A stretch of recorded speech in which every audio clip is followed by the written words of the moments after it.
coaches as well. So it's a really good thing.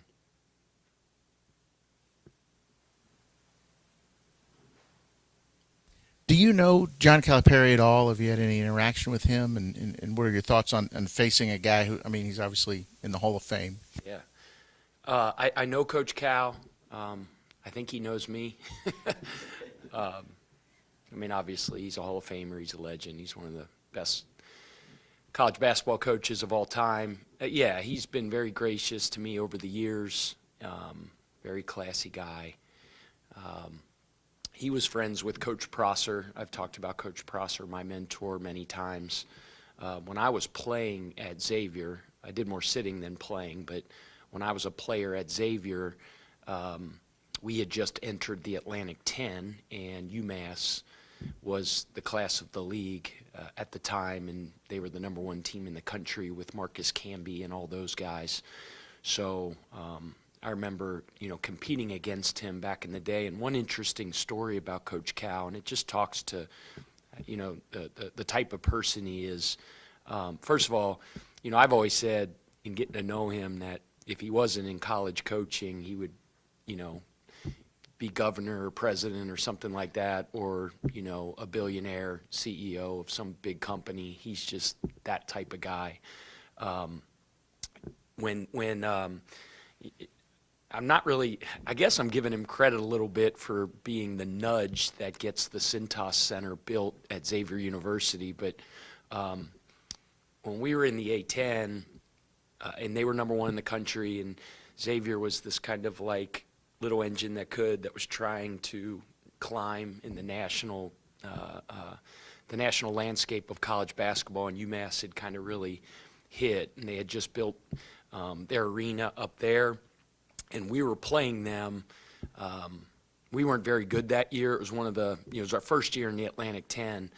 And Coach Cal would have to confirm exactly how this went, but I'm almost positive that Coach Prosser told me a story that the night before that game, and it was a big game, and a lot of people, I think it went to double overtime, single overtime, and we were sub 500. And even though we lost that game, a lot of people say that was kind of like one of the big boost and catalyst to growing that program. Well, the night before the game, Coach Prosser asked Coach Cal to come and talk to Xavier's biggest donors. I mean, think about that. Like, you're competing in conference.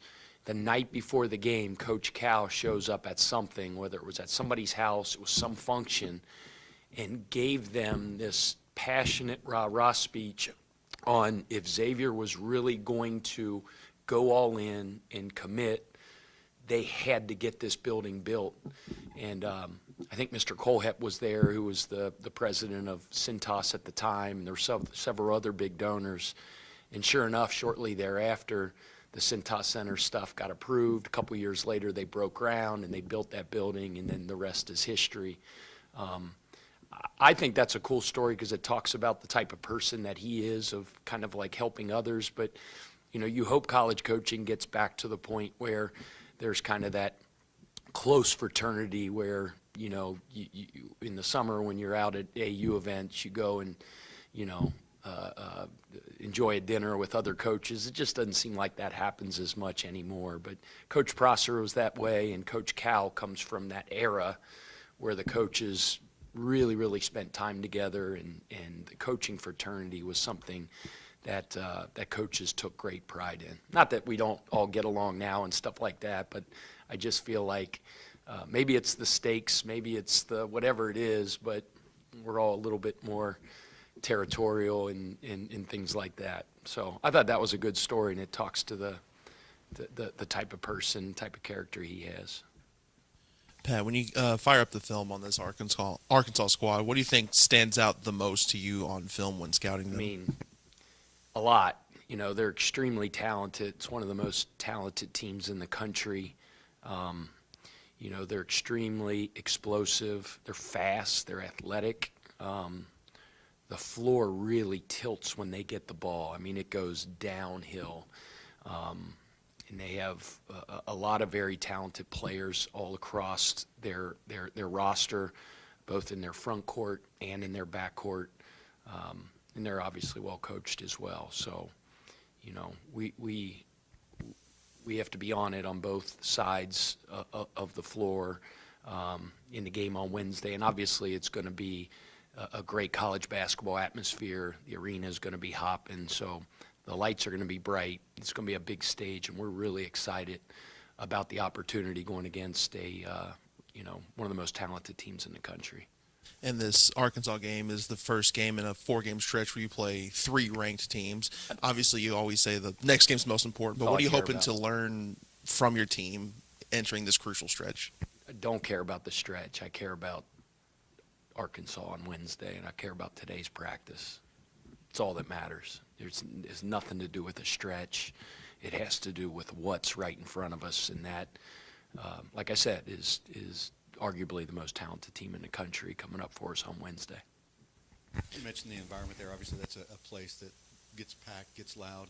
You've had one road game, sort of, it was kind of a friendly road game, but going into that game up in Cincinnati, did you like the mindset, the approach, that your veteran players had, and okay, it's time to go on the road and take care of business? Yeah, that was a neutral site, and I mean it was as much pro Louisville as it was Cincinnati, so there were a lot of friendly faces and voices in the stands there, and it's going to be completely different in Fayetteville. We're going to have our own little sliver of seats there, but other than that, there's going to be, I don't know how many it seats, 15,000 people that dressed in different colors that aren't happy to see us. So it'll be a good test for our guys. It's one of the things, that makes high-level athletics awesome is those atmospheres, and we're looking forward to the opportunity. You mentioned Say, Coach, this first true road game of the season for you guys. What do you expect? How do you prepare for that, especially when you have a freshman point guard? He's wise and mature beyond his years. That's the last thing that I'm worried about. We have a very mature team. It's our first true road test, and we talk all the time about road excellence. Again, it goes back to that boring process word, but it's just even a heightened sense of, being very particular, being very regimented in what we do from the time we zip open our bags and pack them, to the way we practice here before we leave, the way with which we travel, our mentality and our approach once we land, we get to the hotel, the quality of the repetitions of our walkthroughs, our film session, just putting yourself in the best position to play well on Wednesday night. That's the focus. You mentioned Coach, how when scouting Arkansas, how well they can play downhill. How do you feel about your defense's ability to match up against that style, especially with how well you guys have performed on that end of the court over the last two and a half games? Yeah, it'll be a matchup of two teams that really thrive in transition. It's one of their strength, or it's their strength. It's our strength. So it'll be an interesting. I think it's going to be an unbelievably entertaining game for the people that are there and the people that are watching on a national television audience. So I'm sure it's a big key to the game to them, and it's a big key to the game, for us. There's a million other areas that concern me, both from an individual personnel standpoint they have, and then from a scheme standpoint. I'm just naming that one thing because it's you just see it on tape, man. When you turn the tape on, you squint your eyes, it looks like a bunch of world-class sprinters attacking from defense to offense. Coach, where is Kaysen on his concussion protocol recovery, and is this maybe testing his patience extra since he's had the long recovery to begin with coming into the season? Yeah. We say all the time, E plus R equals O, events plus response equals outcome. His response to all this has been really good. We tell him all the time, you can't dwell and focus on, what happened. It's the response, and his response both to his knee surgery and the recovery there, and then just some of these unfortunate little speed bumps that we've hit along the road. But he's been awesome with his mindset and his approach, and we're sure hoping as we get closer to game time, he'll be cleared. Coach, have you actually ever talked to Kenny Payne, and is that something before the game you'll reach out and say, I mean, have you ever had, I mean, coaches, we all talk to each other. It's a fraternity. It's a brotherhood, if you will. So, you see coaches on the road all the time, and I've seen Coach Payne several times this summer. We always take time to say hello and have a little talk. And I just remember, and I won't say who it was, but I just remember years ago when I was an assistant, and I remember a coach, that head coach, because you as an assistant, you just kind of like want to stay in your own little lane, but you always, and I would say 98% of coaches, when they take the time to say hello to you, and I just remember a head coach years ago that was kind of a famous coach that sort of blew me off, and I never forget that,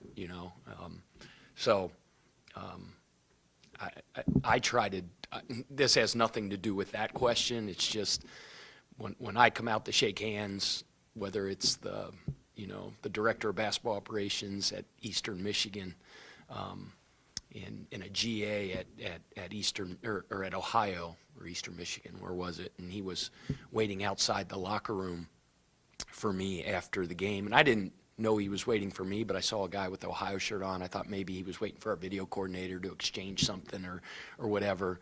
And so I went in, I did my media stuff, and I came back out, and he was still there. And he came up, introduced himself, and you just got to pay stuff forward in coaching, because so many people did stuff for you along the way that helped you to get to where you're at, and you need to always be able to take time.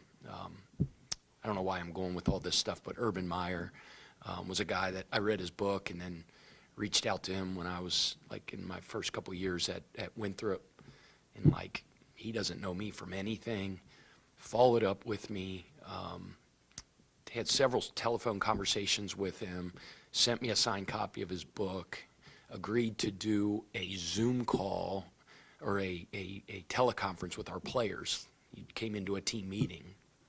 I mean, how cool is that? Just an example of some coaches, whether it's Coach Cal paying stuff forward and being good to me when I was a young assistant, Urban Meyer. But going back to your original question, we coaches care about each other.